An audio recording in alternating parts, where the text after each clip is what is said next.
মহিলা সম্মেলন, প্রায় ৫,০০০ মহিলা।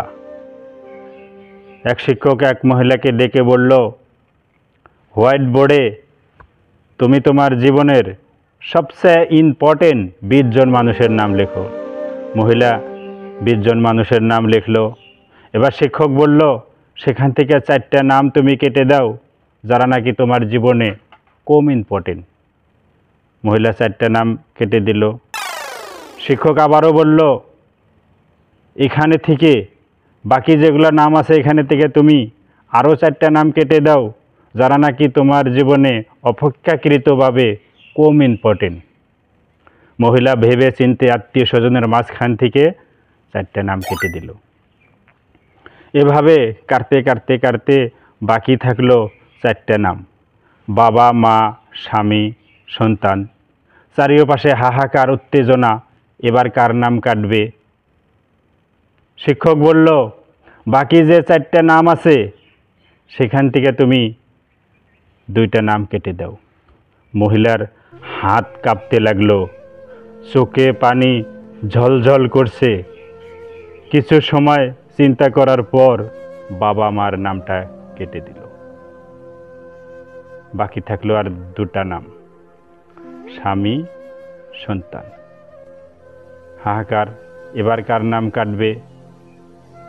শিক্ষক বলল, এই 2টা নামের থেকে তুমি একটা নাম কেটে দাও। সত্যি মহিলা এবার কাঁদতে লাগলো। কাঁদতে কাঁদতে গিয়ে নিজের ছেলের নামটা কেটে সিটে যায় বসলো।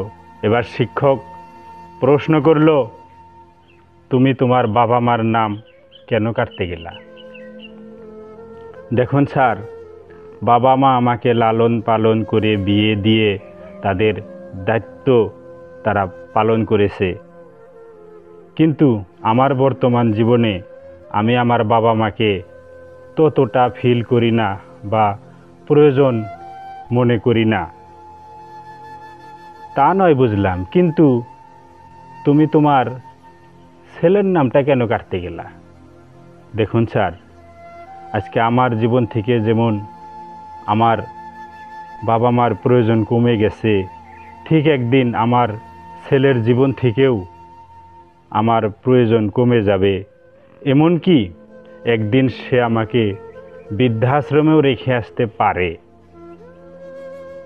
তাই আমি যার নাম কাটি নাই সে হলো আমার স্বামী, যার সাথে আমি সারা জীবন দুঃখে কষ্টে খেয়ে নে খেয়ে জীবন যাপন করব, সে হলো আমার স্বামী। তার নাম আমি কখনো কাটতে পারবো না।